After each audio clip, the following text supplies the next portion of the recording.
Gênesis 3 fala que a serpente era o mais astuto de todos os animais que Deus havia criado. De fato, quando a gente olha não só para serpente como um animal, mas para a sagacidade de Satanás, nós vemos que a primeira tentação atingiu em cheio aquilo que seria o nosso problema até hoje. Quando Satanás diz para Adão e Eva, no dia em que dele comer deste fruto, vocês serão como Deus, conhecedores do bem e do mal. Veja, esse vocês serão enche os nossos corações, inflama o nosso ego e realça o orgulho que existe de fato embutido aqui em nossos corações. De fato, isso tem sido um problema por toda a humanidade e por toda a história. Aliás, todos os ataques que nós temos ao cristianismo, quer seja vindas de algumas heresias ou quer seja de filosofias humanistas, é sempre a ideia de inflamar o ego de alguém. Quando alguém diz, você é especial, você faz parte dos 144 mil salvos, e só existem 144 mil, a pessoa fala, uau. Ou você é especial, você tem uma mediunidade, ou qualquer coisa desse tipo, assim, não é isso que fala. Ou você é especial, você é alguém, você é algo, e isso vai inflamando a pessoa. Do mesmo jeito, as filosofias humanistas, muitas delas permeando os pensamentos de muitos cristãos, dizem, você não tem culpa de nada, talvez seus pais te criaram do jeito errado, talvez você teve um trauma da infância, talvez você teve algo, mas fica tranquilo, você ainda, e esse você inflama o coração. A filosofia marxista não fica longe disso, porque diz que o grande problema do ser humano não é o seu coração, é um sistema que está fora de você e que, quem sabe, você pode ajudar a vencer este grande mal que existe aí fora, chamado capitalismo. Veja, todas estas filosofias que vão permeando as nossas vidas, nada mais são do que maneiras distintas de revelar aquele nosso coração que clama por uma palavra que afaga o nosso ego. Que de fato diz, como a serpente diz, você será, você é. Quando vem o cristianismo e diz, você não é. Ou quando ele diz, você é, o que vem depois não é lá aquilo que nós gostaríamos de ouvir. Abram suas Bíblias em Marcos, capítulo 9.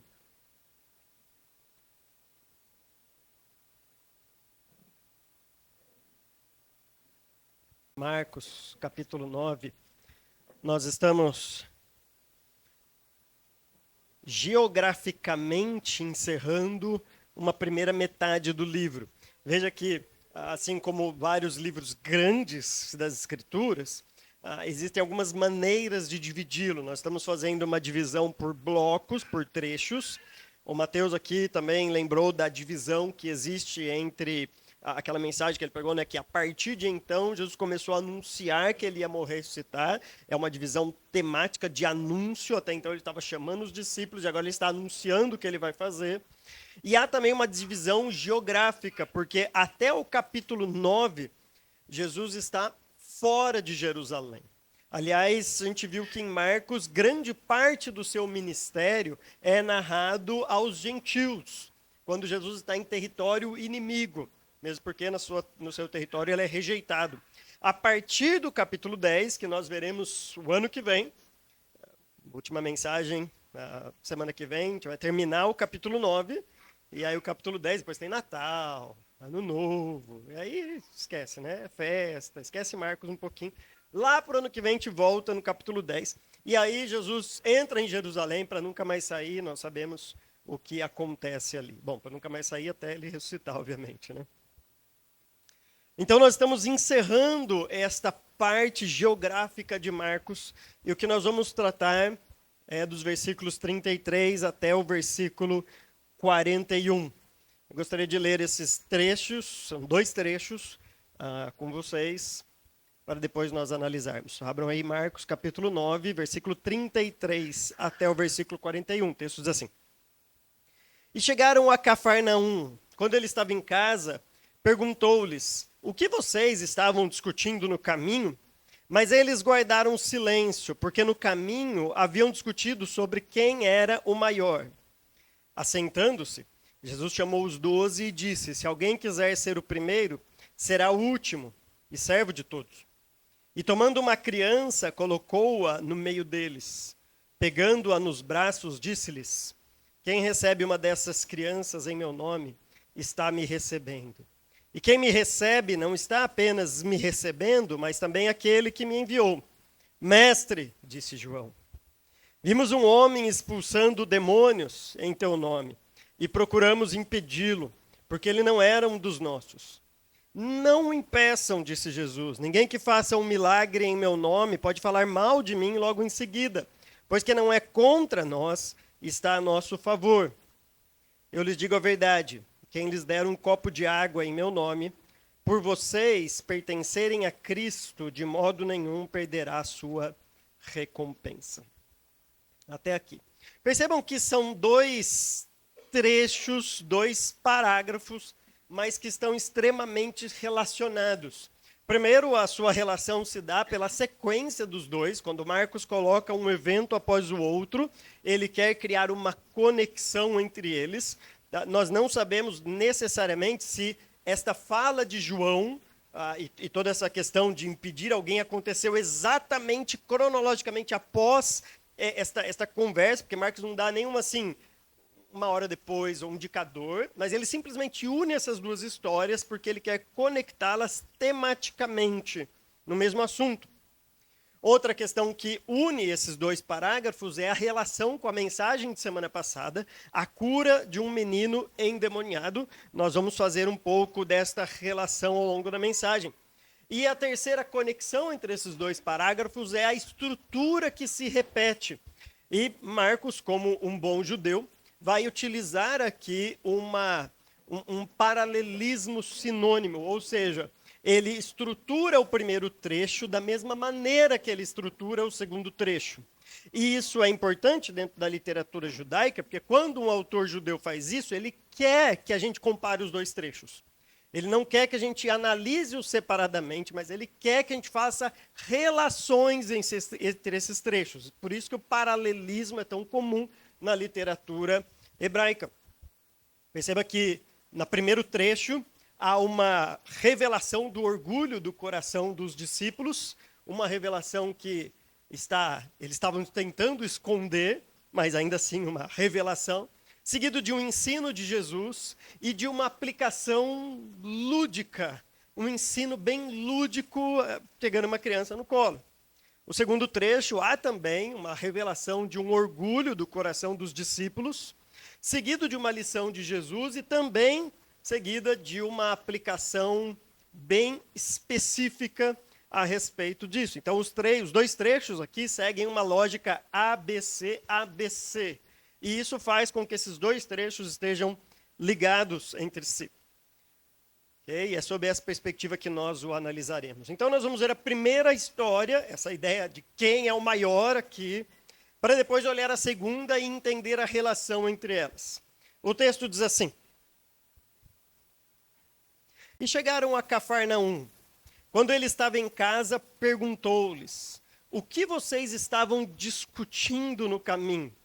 Nós já dissemos, quando você olha lá para o capítulo 2 e versículo 1 de Marcos, Marcos também vai dizer ali que Jesus em Cafarnaum estava em casa. Embora em nenhum dos 2 trechos apareça a ideia de uma possessão ali de sua casa, mas os comentaristas concordam que era meio que um refúgio de Jesus.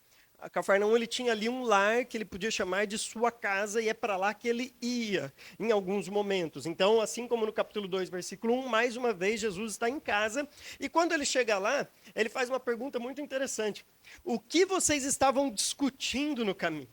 Veja que esta é a primeira relação que existe entre o trecho que vem antes. Se você prestou atenção lá na pregação do Vinícius, no versículo 16, lá do mesmo capítulo 9, perguntou Jesus: o que vocês estão discutindo? Lembra? Jesus estava lá no monte, teve toda a transfiguração, aquele trecho que eu preguei, e aí Jesus desce do monte e fala assim, ó, o que está acontecendo aqui? O que vocês estão discutindo? E mais uma vez Jesus pergunta, o que vocês estão discutindo? Curiosamente, nós encontramos um pai ali com pouca fé, mas que precisava acrescentar a sua fé, e ele roga isso a Jesus, dizendo realmente o que eles estavam discutindo. Por outro lado, o contraste aqui se dá com os discípulos, de quem você esperaria, então, boas discussões, com vergonha de falar aquilo que eles estavam discutindo. O silêncio deles revela que, no fundo, eles sabiam que estavam discutindo aquilo que não era para ser discutido. Sabe quando você tem aquela vergonha de falar algo quando pergunto para você? Porque, no fundo, você sabe que aquilo é errado e há um silêncio deles. Obviamente, como o Vi também disse na semana passada, o fato de Jesus perguntar o que vocês estão discutindo não significa que Jesus não sabia o que eles estavam discutindo. Se no primeiro trecho Jesus precisou, ou ele ouviu a resposta deste pai, no segundo, mesmo diante do silêncio dos discípulos, ele ainda responde para eles. Ou seja, Jesus perguntava não porque ele precisava de alguma informação, ele perguntava justamente para ouvir da boca das pessoas, realmente, aquilo que precisava ser dito. Quando nós falamos alto alguma coisa, parece que fica claro os nossos pensamentos, ou talvez revele a ignorância dos nossos pensamentos.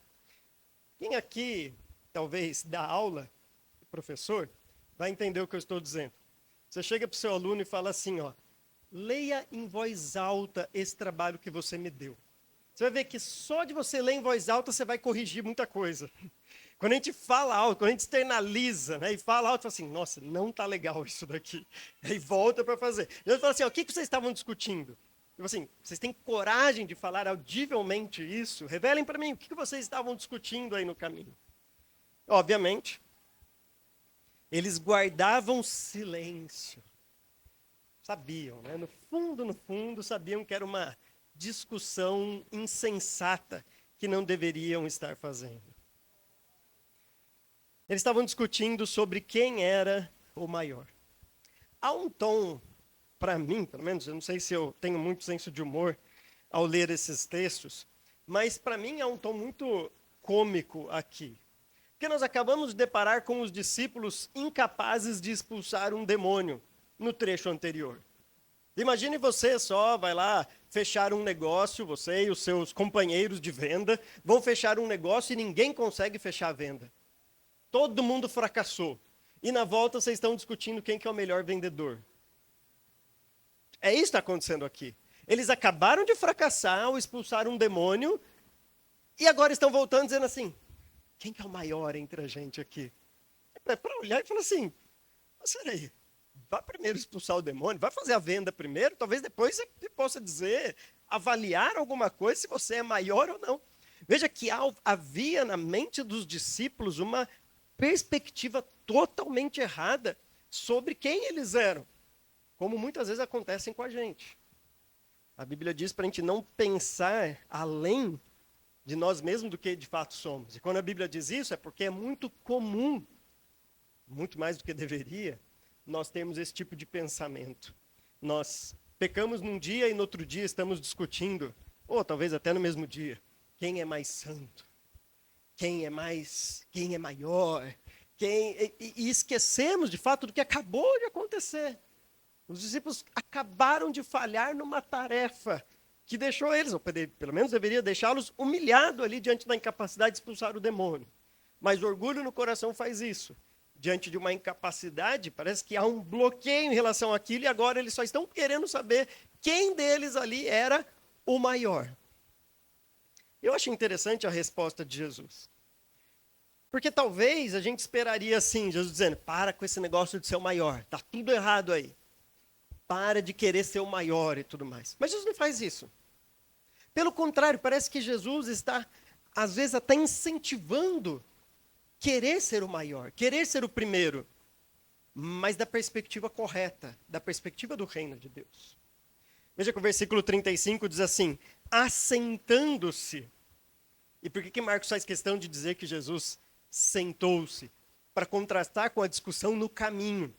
Marcos está usando um artifício literário para dizer assim, vai vir um contraste aqui, porque a discussão era enquanto eles caminhavam, mas agora Jesus não está caminhando, ele está assentado. E só este contraste é para chamar a nossa atenção e dizer, vai vir algo que vai agora contrastar, então, com aquilo que eles estavam dizendo. Jesus senta, chama os 12 e diz, se alguém quiser ser o primeiro, será o último e servo de todos. Perceba que Jesus não está, então, dizendo, para com esse negócio de querer ser o primeiro, esquece ser o maior, isso não existe. Pelo contrário, Jesus está dizendo assim, você quer ser o primeiro? Você quer ser o maior? Amém por isso. Na perspectiva correta. Porque na perspectiva do reino, ser o maior significa aquele que vai ser por último. E esse é mais um daqueles paradoxos que existem nas escrituras. Como se você perder a sua vida, você vai ganhar. Como se você for o último, você vai ser o primeiro. Parece não fazer muito sentido pela lógica nossa aqui da terra. Mas Jesus está dizendo, você quer ser o primeiro? Então seja o servo de todos. Veja que da nossa perspectiva aqui, o maior é talvez aquele mais famoso. Talvez aquele que não consiga pegar um avião no aeroporto sem ser parado para pedir um autógrafo dele. Talvez aquele que não consiga andar na rua com tantas pessoas falando, você viu quem está aqui? Você viu quem está comendo nesse restaurante? Cara, olha isso. E talvez a gente olhe da perspectiva nossa e diga, ele é o maior. Ou talvez aquele que tem mais seguidores na internet. E, pasmem, os grandes pregadores não estão isentos também de ficar comparando a quantidade de seguidores que tem. Isso porque eu sei de um recentemente que falou algo parecido. De ficar se comparando com outros pregadores para saber quem tem mais sucesso ou não online, quem tem mais visualizações, quem tem mais coisas, porque parece que esse é o critério de quem é o maior. Enfim, o mundo traz vários e vários critérios equivocados a respeito do que é ser o primeiro, do que é ser o maior. Quando Jesus diz, se você quer ser o maior, você vai ser o servo de todos. A palavra servo aqui não é a palavra para escravo, que geralmente aparece no serviço, né, nesse termo. É a palavra que descreve o diácono. Né? O termo grego é o termo de um diácono, aquele que obedece à ordem de outro. Diácono nas Escrituras é a palavra, o termo literalmente significa aquele que segue a ordem de outra pessoa. Veja que na nossa concepção, o maior é quem vai ditar as regras. O maior é quem vai mandar. O maior vai decidir do jeito que as coisas são. Você pensa numa empresa, quem que é o maior? O patrão. Por quê? Porque ele decide como as coisas vão acontecer. Na perspectiva do reino, não. Na perspectiva do reino, o maior é aquele que segue aquilo que os outros estão dizendo para ele. É aquele que está pronto a ouvir alguém e fazer aquilo que a pessoa está pedindo para que ela faça. Veja que é uma lógica totalmente contrária à nossa aqui da terra, mas Jesus está querendo mostrar para esses discípulos o que é de fato ser um discípulo de Cristo, um cidadão do reino, com a lógica dele. E aí vem uma questão bem lúdica aqui, e Jesus gosta dessas coisas. Né? Tomando uma criança, Jesus não aponta para uma criança, Jesus toma uma criança para si. Agora, a gente tem que lembrar que os discípulos nem sempre gostavam que as crianças estavam rodeando Jesus ali, muitas vezes queriam expulsá-lo, as crianças de perto de Cristo, e Cristo não só é contrário a isso, mas como ele pega uma criança e coloca no seu colo. Talvez, hoje, se Jesus estivesse aqui no culto, é a mesma coisa daquelas pessoas que ouvem uma criança chorar e dá aquele olhar, sabe? Quem é essa criancinha? Atrapalhando o nosso culto. Jesus ia pegar essa criança e colocar aqui, ia pregar com ela junto aqui. Gente, o lugar de criança é aqui mesmo, lugar de choro. A gente tem que acostumar com isso. O pior é quem já teve filho e parece que esquece, né, como o filho era. E aí já teve filho e fica olhando torto. Assim, criança atrapalhando o nosso culto aqui e tudo mais. Então é bem o que os discípulos faziam. Está tirando a nossa tranquilidade. Enquanto isso, Jesus vem lá e pega uma criança e coloca no seu colo para usar de exemplo. Agora, eu acho interessante o exemplo dessa criança. Porque Jesus diz assim, Pegando-a nos braços, disse-lhes: quem recebe uma dessas crianças em meu nome, está me recebendo. E quem me recebe, não está apenas me recebendo, mas também aquele que me enviou. Agora, veja bem, pode parecer estranho, Jesus não está incentivando você pegar uma criança no colo e levar para sua casa e agora declarar que é seu filho, você recebeu essa criança. Provavelmente você vai ser processado, você vai ser preso, denunciado se você fizer uma coisa disso, chama sequestro. Ok? Não faça isso. A ideia de receber uma criança está ligado com o servo de todos. É a ideia de servir. Agora, eu acho esse exemplo de criança fantástico por causa disso. A criança é aquela que não consegue fazer muitas coisas por si só. Ela precisa de outra pessoa. Eu tenho uma filha, uma delas, de 1 ano e 7 meses. 1 ano e 7 meses, a Suzane. Quando ela tem sede, ela não consegue matar a própria sede sozinha. Se eu ou a Aline, ou alguma das mais velhas, não for lá e ajudá-la neste processo, vai passar um tempo e ela vai morrer, porque ela não consegue matar a sua sede sozinha.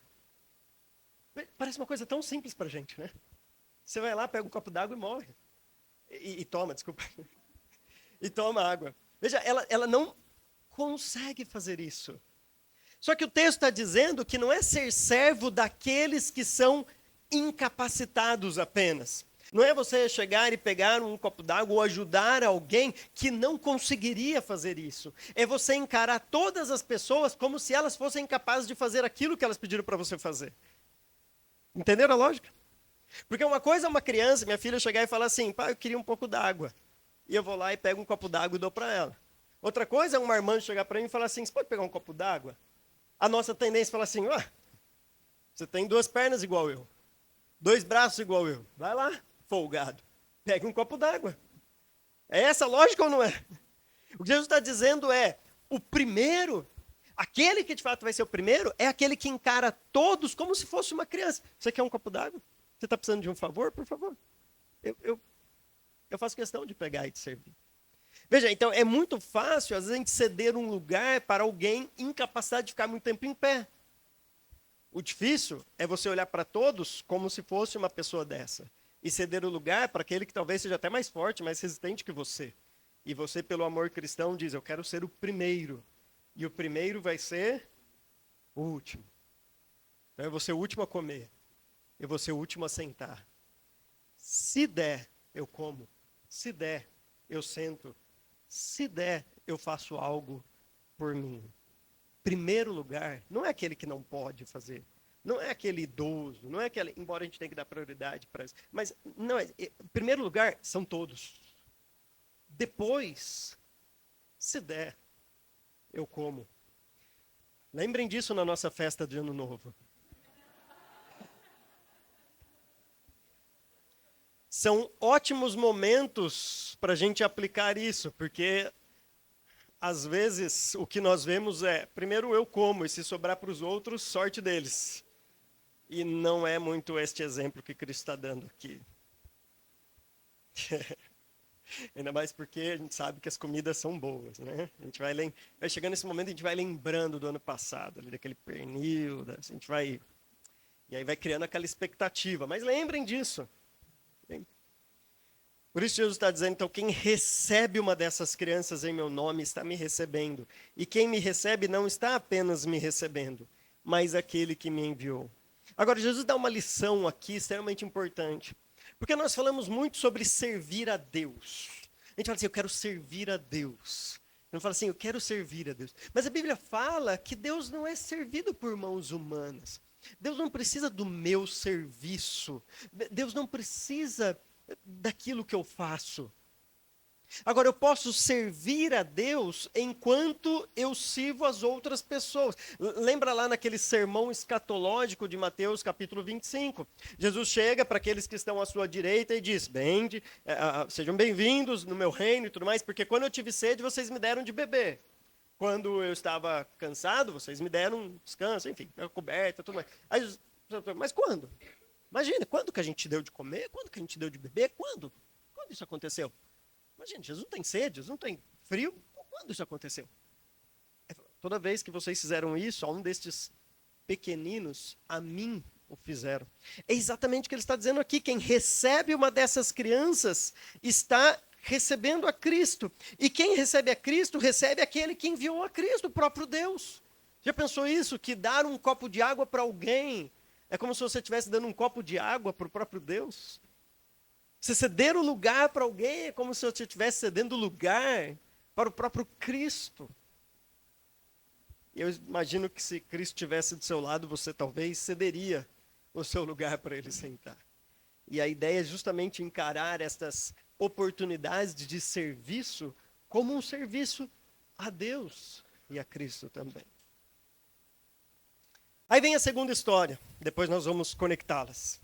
Na segunda história, é aquela história que as pessoas gostam de... Quando as coisas complicam para o nosso lado, quer seja numa conversa muito séria, num puxão de orelha, a gente percebe que alguma coisa está indo, revelando uma coisa no nosso coração, há uma estratégia muito boa que as pessoas fazem. Mudar rapidamente de assunto. Geralmente para um assunto muito distante daquilo que está acontecendo no momento. Várias vezes a gente está dando estudo e começa a falar de pecado, e a pessoa fala assim, realmente, eu tenho uma dúvida, tem um vizinho meu? Eu falo, ok, a gente pode falar do vizinho outra vez, mas agora, a gente quer falar de você. As pessoas não gostam disso, então elas saem pela tangente. João tentou algo aqui assim, diz assim, mestre. Perceba que já vem aquele tom assim, né? É claro que eu estou interpretando o tom de João e julgando já, mas assim, mestre, disse João, vimos um homem expulsando demônios em teu nome e procuramos impedi-lo, porque ele não era um dos nossos. Veja que se na primeira história o orgulho era revelado em quem vai ser o primeiro, aqui na segunda história, o orgulho é revelado num orgulho sectário. Naquele orgulho que diz, nós podemos fazer isso. Nós, de fato, somos habilitados para isso. Nós somos os especiais, mas os outros não. Então nós temos que impedi-lo de fazer, e aí entra mais uma vez a ironia do texto, aquilo que eles não conseguiram fazer na lição anterior. Você imagina só, porque parece que essa pessoa aqui estava tendo sucesso no expelir demônios. Porque senão os discípulos não iam nem se atentar para isso. Parece que essa pessoa estava em nome de Jesus expulsando demônios e os discípulos tinham acabado de não conseguir expulsar um demônio. E o que eles fazem diante disso? Se a gente não consegue, ninguém pode também. Porque o sucesso do outro revela o nosso fracasso. E o nosso fracasso diante do sucesso do outro mostra a nossa pequenez. E um coração orgulhoso não pode conviver com isso. Não pode compactuar com o sucesso do outro. Então é muito comum as pessoas olharem para uma igreja, por exemplo, que cresce rapidamente e diz, mas também deve estar pregando um evangelho falso, por isso está crescendo tão rápido assim. Você sabe? Talvez estejam pregando o evangelho verdadeiro e talvez Deus esteja abençoando a ponto deles crescerem e glória a Deus por isso. Você sabe que ele está pregando o evangelho falso? Já foi lá para conferir? Talvez estejam também, enfim.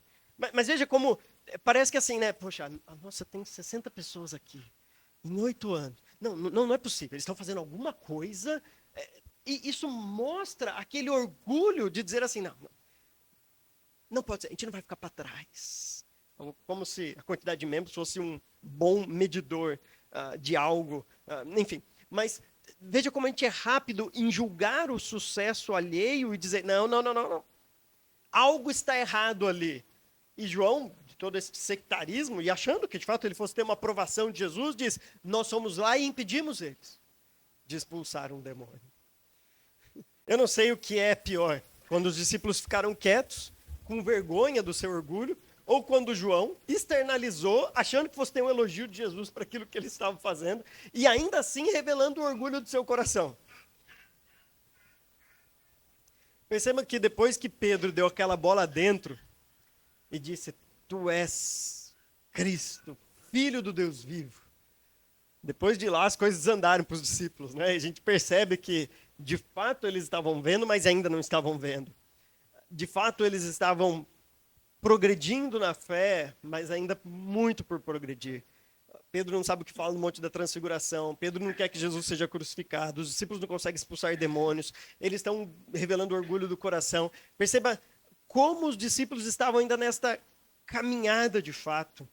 O que, mais uma vez, não é muito diferente da nossa caminhada com Deus.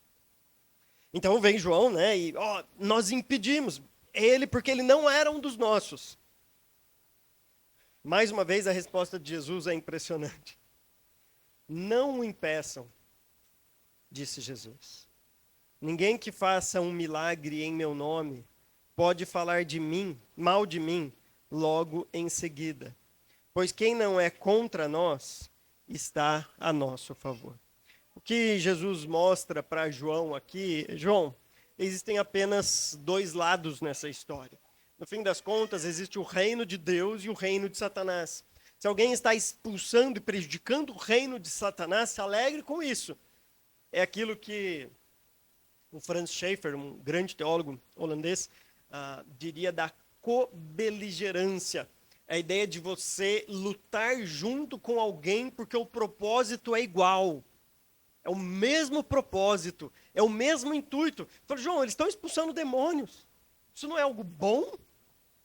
Não é bom libertar pessoas do poder de Satanás? Você quer impedir isso? Além de não conseguir fazer, você quer impedir? Só existem dois lados dessa história.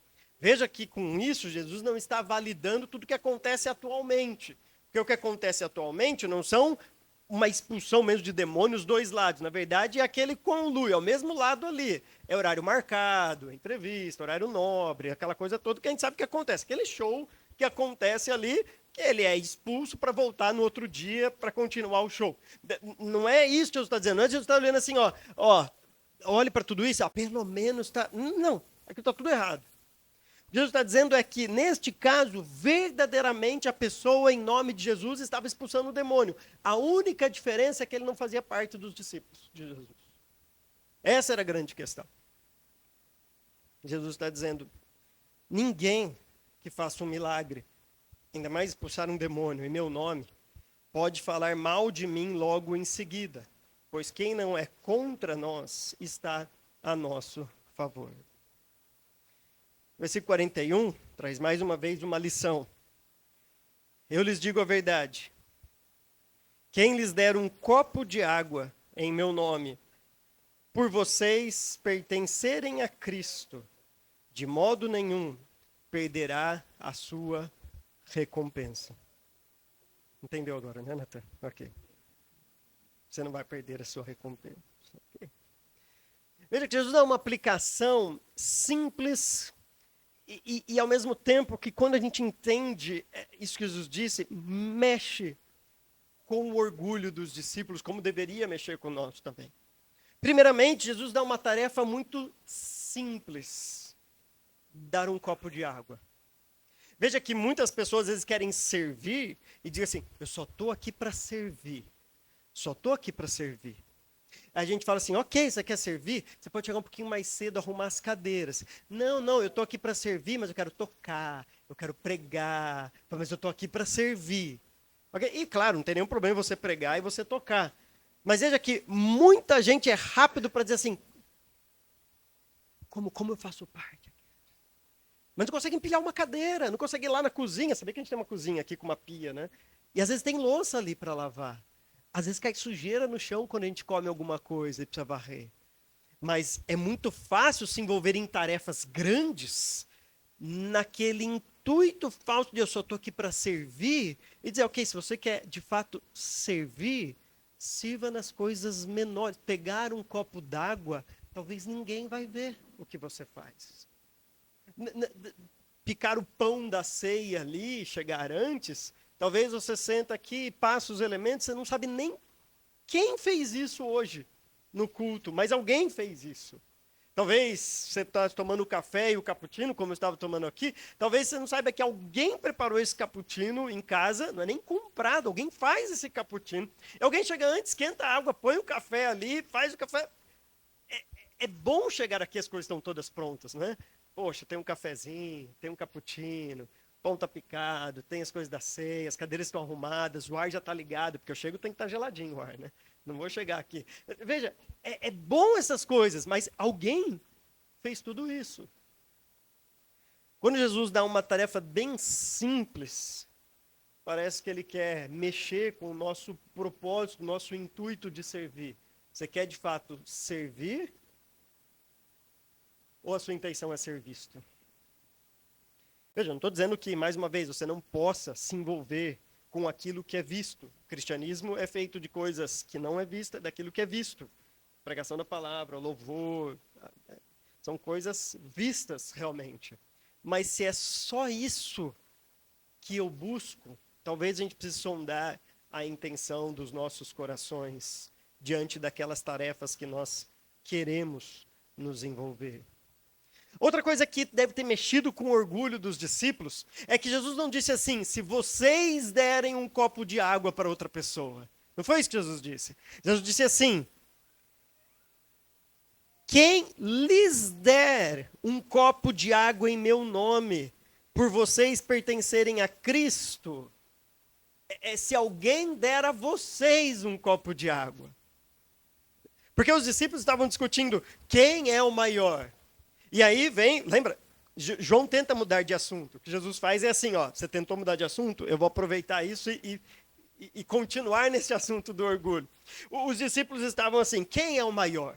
O maior é aquele que serve uma criança e tudo mais. Ok, então agora a gente aprendeu, agora a gente vai servir. Mas tem alguém lá servindo, expulsando demônios. Veja, não tem registro na Bíblia de quem é essa pessoa, não tem o nome dele. Ele não é um discípulo de Cristo. A gente não faz a mínima ideia quem é essa pessoa que estava expulsando demônios. Mas os discípulos não querem que eles expulsem. Jesus está dizendo eles estão fazendo aquilo que vocês deveriam fazer. A questão é, se você não der um copo d'água, alguém vai dar um copo d'água. Se você acha digno de ser servido, alguém vai te servir. Mas saiba que no reino de Deus, é este que serve que é o primeiro e o maior. E não você que foi servido com um copo d'água. Vê o que Jesus quer dizer com isso? Assim, alguém vai dar um copo d'água para vocês, se vocês não quiserem dar um copo d'água. Assim, se vocês não levantarem para sentar, vocês estão sentados. Ótimo, legal, vocês estão sentados, mas saiba que o maior é aquele que ficou em pé, e não aquele que sentou. Se você garantiu o seu primeiro pedaço de comida, legal, parabéns, você comeu uma comida.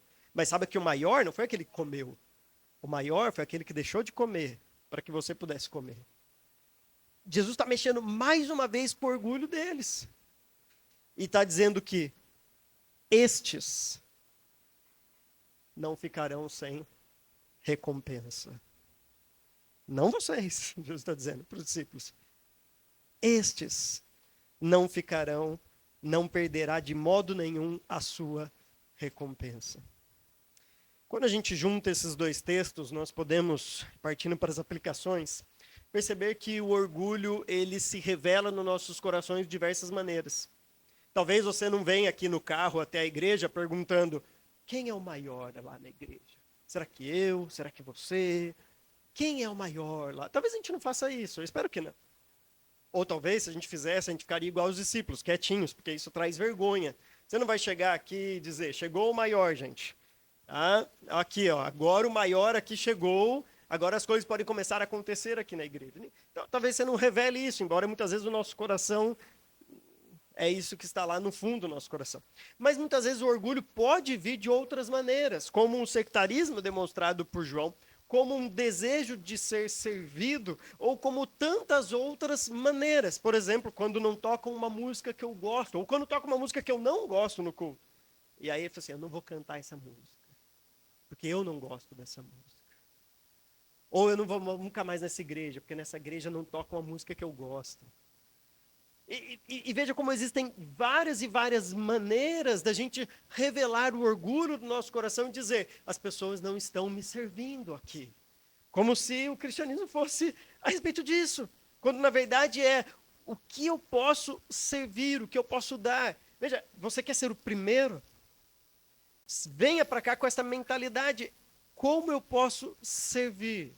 Mas cuidado. Nós vemos com esse texto que, embora a raiz do orgulho permaneça no coração dos discípulos aqui, ele se revela de maneira diferente, quer seja numa discussão sobre quem é o maior, quer seja num sectarismo ou qualquer outras destas revelações que possam acontecer. A segunda coisa que nós aprendemos aqui é que um discípulo trata todas as pessoas como se ela fosse incapaz de fazer aquilo, e isso o motiva, de fato, a fazer e servir as pessoas. Então fique atento a isso. Encare a pessoa do seu lado como se ela fosse incapaz de beber um copo d'água. Como se ela não conseguisse ficar em pé por 10 minutos. E começassem dores e tudo mais. Como se talvez ela estivesse com muito calor e quem sabe quisesse sentar bem na direção do ar-condicionado. Eu sei que você quer também. Mas encare as pessoas deste jeito, como crianças indefesas, esperando alguém abrir a geladeira e pegar a garrafa d'água e servir, porque ela não consegue fazer isso sozinha. A terceira lição que a gente aprende aqui desse texto é que um discípulo de Cristo, de fato, um discípulo do reino, se ele quer servir, se ele quer ser o primeiro, ele não vai escolher tarefas. Ele vai fazer aquilo que Deus coloca diante dele, mesmo que seja simplesmente levar um copo de água. Mas se é isso que Deus colocou, amém. Não fique buscando tarefas que vão ser vistos. Não fique buscando coisas que vão trazer glória, porque isso é ser o último no reino de Deus. O discípulo de Cristo é aquele que faz aquilo que Deus coloca diante dele. Se Deus te deu um ministério de ensino, você pode estar aqui pregando ou dando aula na escola dominical, amém, glória a Deus por isso. Mas se o que Deus te deu às vezes não aparece tanto, não fique chateado com isso, dizendo assim, poxa, nunca vou ter um reconhecimento, eu nunca vou estar lá na frente falando e tudo mais. Saiba que talvez, seu serviço seja até mais importante dentro do reino de Deus. É só olhar para 1 Coríntios, capítulo 14. Irmãos, diante de tudo isso, talvez a grande pergunta que fique para nós é: alguém aqui quer ser o primeiro no reino de Deus? E eu queria encerrar com isso. Veja, Jesus não está dizendo para a gente, esqueçam essa coisa de ser o primeiro. Esqueça a coisa de ser o maior. Mas ao redefinir o que é ser o primeiro, ao redefinir o que é ser o maior, ele está dizendo, agora sim, diante desta nova redefinição do que é ser o primeiro, do que é ser o maior. Você quer ser o primeiro? Você quer ser o maior aqui na igreja? E eu espero, de fato, que a gente saia daqui pensando, eu quero ser o primeiro ali. De acordo com as categorias do reino, e não de acordo com as minhas categorias. Não aquilo que eu acho, não ser engrandecido e exaltado, mas servindo a Deus e aos meus irmãos. Que Deus nos abençoe, irmãos. Amém.